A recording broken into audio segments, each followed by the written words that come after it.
안녕하세요, 여러분. 스킬텔러의 실전 브랜딩 강좌에 오신 걸 진심으로 환영합니다. 이번 시간은 강좌의 첫 번째 챕터, 실무적 관점의 브랜드와 브랜딩의 첫 시간으로 브랜딩은 왜 개인과 기업의 필수 생존 전략이 되었나? 라는 주제로 브랜드와 브랜딩의 개념에 대해 명확히 알아보겠습니다. 현대인에게 브랜딩이란 일상에서 흔히 접하는 말 중 하나가 아닐까 합니다. SNS에서 좋아하는 인플루언서를 접하거나 내 취향에 맞는 패션 용품을 고르고 또 여가 시간에 어떤 장소를 방문할 때도 그 선택의 기준은 브랜딩일 때가 많습니다. 또한 어떤 업종에서 1위를 오랫동안 유지하는 기업들의 주요한 비즈니스 전략으로 업계에서는 그 회사만의 고유한 브랜딩 전략을 꼽습니다. 마케팅 실무에서는 광고비를 많이 태워도 더 이상 매출 성장이 없을 때 그 이유를 브랜딩 전략의 부재에서 꼽곤 합니다. 자, 이렇게 브랜딩은 개인이나 기업이 치열한 시장 경쟁에서 살아남기 위해 필요한 필수적인 비즈니스 전략으로 인식되고 있는데요. 그렇다면 브랜딩이란 개념은 정확히 어떤 것을 의미하며 브랜딩이 개인과 기업의 필수 생존 전략이 되었다는 말에는 어떤 배경이 숨어 있을까요? 자, 이것을 본질적으로 이해하기 위해 브랜딩이란 단어에서부터 출발해 보겠습니다. 자, 브랜딩이란 단어는 브랜드의 현재 진행형 ing를 결합한 형태죠. 따라서 브랜드와 브랜딩의 의미 또한 다르다고 이해해 볼 수 있습니다. 그럼 먼저 브랜드에서부터 출발해 보죠.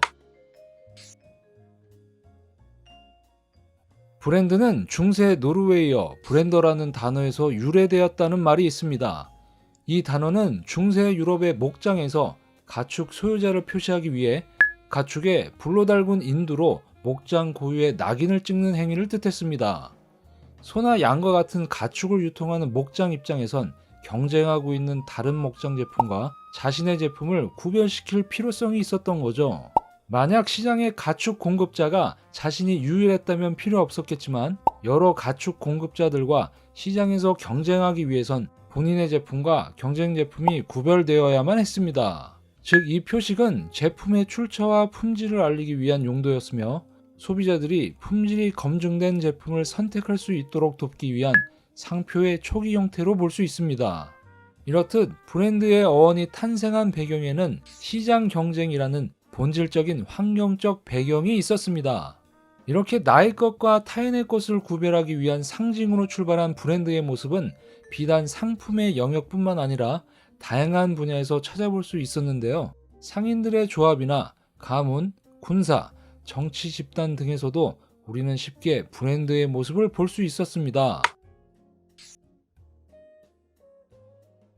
이렇게 경쟁 환경 속 자신의 것과 타인의 것을 구별하기 위해 탄생한 브랜드는 특히 제품이나 서비스가 경쟁하는 자본주의 시장에서 그 개념이 지속적으로 확장되어 왔는데요. 산업혁명과 세계화로 인한 자본주의 시장의 팽창은 시장의 경쟁 수위 또한 지속적으로 높여왔습니다. 따라서 그 속의 여러 경제 주체들은 자신의 것과 타인의 것을 구별시키기 위해 초기 브랜드에 나의 것을 나타내는 표식의 기능을 넘어 훨씬 더 많은 것들을 브랜드란 개념에 담기 시작했습니다. 현대적 브랜드의 개념이 대중화되기 시작한 것은 2차 산업혁명 후반, 즉 20세기 초반부터 점진적으로 이루어졌습니다. 2차 산업혁명으로 제조 기술과 생산 방식이 혁신돼 대량 생산이 가능해지면서 제품의 품질이 일정 수준에서 유지되는 제품의 표준화가 이루어졌습니다. 이는 시장 제품 품질의 평준화를 가져왔으며 따라서 제조업자들은 더 이상 품질만으로 경쟁할 수 없었습니다. 이에 제조업자들은 자신들이 만든 제품이 상점 매대에서 돋보이기 위한 여러 가지 차별화 요소를 발전시켜야만 했습니다. 따라서 제품의 이름, 로고와 같은 상표, 패키지 디자인을 고도화하고 세일즈 프로모션과 같은 여러 가지 광고 마케팅 기법이 등장했습니다. 이처럼 자본주의 시장의 경쟁 수위가 높아지면 높아질수록 자신의 것과 타인의 것을 구별시키기 어렵기 때문에 브랜드의 개념과 역할 또한 확장되는데 시장의 경쟁 수위를 몇 차원 더 높이는 산업혁명과 같은 패러다임은 브랜드의 확장의 가장 큰 변수 중의 하나라고 할 수 있습니다. 그렇다면 브랜드란 개념은 현재의 4차 산업혁명 시대에 들어 어떤 개념으로 확장되었을까요? 디지털 트랜스포메이션, 자동화, 인공지능, 사물 인터넷, 빅데이터, 플랫폼 경제 등의 키워드로 대변되는 4차 산업혁명은 경제와 사회의 모든 영역에서 또 한 번 혁신적인 생산성의 증대를 불러일으키고 있습니다. 이는 기존의 브랜드의 개념을 한층 더 확장시키고 있는데요. 자본주의 시장의 가장 작은 참여 주체인 개인과 그 일자리의 예로 알아보겠습니다. 4차 산업혁명의 핵심인 디지털 기술 혁신은 여러 가지 새로운 비즈니스 모델을 등장시키고 경제 생태계를 바꾸고 있습니다. 그중 하나가 플랫폼 경제와 긱 이코노미라고 할 수 있는데요. 공급자와 수요자를 다양한 분야에서 쉽게 중개하는 디지털 플랫폼을 통해 이제 개인은 이전보다 더욱 독립적으로 일하고 수입을 창출할 수 있게 되었습니다. 이와 같은 디지털 플랫폼은 미디어 콘텐츠, 프리랜서, 배달, 운송, 숙박 플랫폼 등 경제 생태계의 전 영역으로 확대되고 있습니다. 이에 따라 관련한 비즈니스의 가치를 공급할 수 있는 개인들은 회사에 소속돼 직원으로 노동력을 공급하는 것에서 벗어나 하나의 독립된 서비스 공급 주체로서 더 자유롭게 일을 하며 수익 활동을 할 수 있게 되었습니다. 따라서 일하는 한 개인도 하나의 브랜드로서의 형태를 갖출 필요성이 생겼습니다. 예를 들어 어떤 사람이 크몬과 같은 프리랜서 플랫폼에서 PPT 제작 서비스를 판매하고 있다면 이를 위해 서비스 공급자로서의 네이밍이나 로고, 서비스 내용 등 다른 공급자와 구별되고 차별하기 위한 것들이 필요해진 겁니다. 이것은 곧 시장에 서비스를 공급하는 하나의 독립된 개별 브랜드를 의미하는 것이죠. 브랜드의 개념이 일반 개인까지 확장된 것에는 디지털 미디어의 발달도 큰 영향을 주었는데요. SNS와 같은 미디어 플랫폼의 발달은 일반 개인도 온라인상에서 기업 브랜드 못지않은 영향력을 키울 수 있게 했습니다. 이에 따라 기존의 개인 브랜드는 연예인, 스포츠 스타, 예술인 등 특정 분야의 유명 인사들을 뜻하였지만 현재는 어떤 일에 종사하든 상관없이 디지털상에서 영향력만 쌓는다면 일반 개인도 하나의 브랜드가 되게 되었습니다. 자, 이렇게 브랜드란 단어의 어원과 탄생 배경을 살펴보고 산업혁명과 같은 패러다임에 근거해 브랜드의 개념이 확장되어 온 과정을 알아보았습니다. 그렇다면 우리는 이렇게 넓은 개념인 브랜드를 한마디로 어떻게 정의 내릴 수 있을까요? 자, 브랜드란 폭넓은 개념을 다음과 같이 정의 내려 보겠습니다. 브랜드란 다른 것과 구별되는 특정한 정체성을 갖춘 독립된 여러 사회 주체들이라고 정의해 볼 수 있습니다. 여기서 다른 것과 구별되는 특정한 정체성이란 네이밍, 로고, 디자인, 슬로건 등 시각과 언어적으로 인지될 수 있는 브랜드의 외적인 정체성 뿐만 아니라 상표권, 연상 이미지, 고객 경험 등 브랜드의 무형 자산까지 아우르는 넓은 의미의 개념입니다.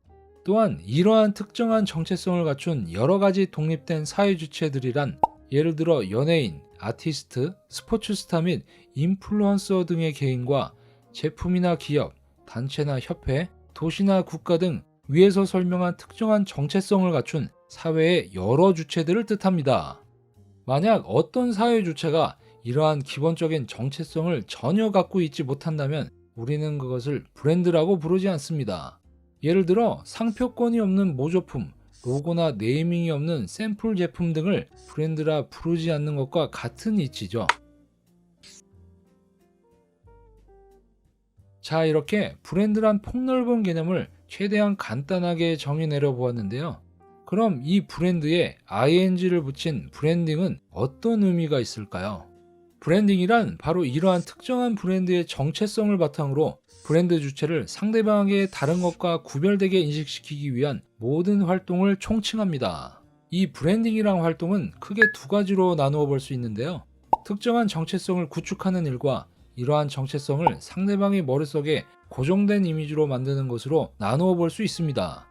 어떤 상품의 예로 이를 좀 더 구체적으로 이해해 보겠습니다. 여기 어떤 회사의 우유 제품이 있습니다. 고객이 여러 경쟁 제품과 구별할 수 있도록 해당 상품 고유의 네이밍, 로고, 패키지 디자인, 브랜드 스토리 등 다양한 것들이 존재하죠. 또 고객이 자사의 제품을 경쟁 제품과 구별하는 것을 뛰어넘어 좀 더 좋은 제품이란 생각, 즉 긍정적인 이미지를 가질 수 있도록 TV와 디지털 광고, 오프라인 판촉 행사, 브랜드 캠페인 등 다양한 활동을 합니다. 이처럼 브랜딩이란 상품의 네이밍, 로고, 패키지 디자인, 브랜드 스토리, 브랜드 철학과 같은 브랜드의 특정한 정체성을 구축하는 일과 이렇게 구축한 정체성을 바탕으로 상품, 광고와 세일즈 프로모션, 브랜드 캠페인을 통해 타겟의 머릿속에 브랜드에 대한 특정한 이미지를 심어주는 활동을 모두 브랜딩이라 정의할 수 있습니다. 자, 이렇게 브랜딩이라는 활동을 구체적으로 정의해 봤는데요. 마지막으로 본 강의 시작에서 던졌던 브랜딩은 왜 개인과 기업의 필수 생존 전략이 되었나? 라는 질문에 답을 하면서 강의 내용을 요약해 보겠습니다. 앞서 브랜드의 탄생 배경에는 시장 경쟁이라는 본질적인 환경적 요인이 있었고, 이 시장 경쟁의 수위가 높아짐에 따라 브랜드의 개념과 역할도 확장되어 왔다고 했습니다. 현재 4차 산업혁명은 디지털, 자동화, AI 기술 등으로 한층 더 높아진 생산성을 낳았고, 이는 수많은 신생 브랜드와 심지어 개인도 브랜드로서 시장에 참여할 수 있는 기회를 제공했습니다. SNS와 같은 디지털 미디어의 발전과 플랫폼 경제의 확산은 개인으로 하여금 자신이 원하면 언제든 독립된 하나의 서비스 공급 주체, 즉 브랜드로 탈바꿈할 수 있는 기회를 주고 있습니다. 때문에 시장 경쟁에서 하나의 브랜드로서 자신을 차별화하기 위한 방법론으로 퍼스널 브랜딩이 대세가 되었습니다.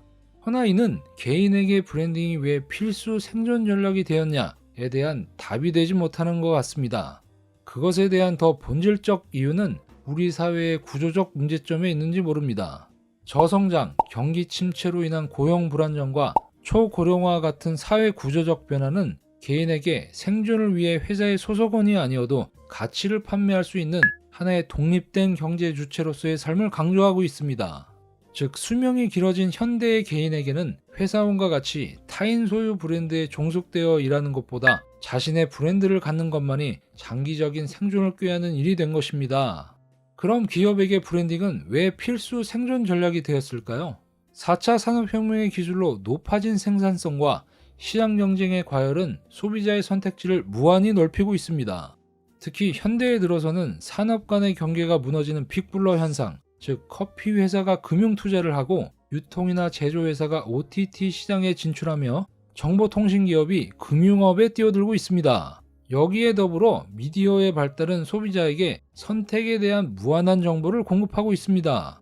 따라서 현대의 소비자는 그 어떤 시대의 소비자보다 브랜드에게 많은 것을 요구하고 있습니다. 인터널 브랜딩, 회사의 조직 문화, ESG 경영 여부, 심지어 회사 오너 일가의 도덕성까지 수많은 것들이 소비의 기준이 되고 있습니다.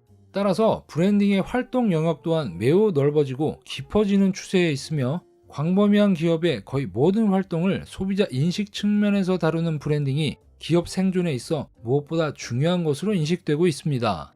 자, 이렇게 이번 시간에는 브랜드와 브랜딩의 개념에 대해 그 탄생 배경인 경쟁이라는 환경적 속성으로 이해해보고 경쟁을 가속화시키는 변수인 산업혁명과 같은 패러다임을 통해 브랜드와 브랜딩의 발전 과정에 대해서도 알아보았습니다.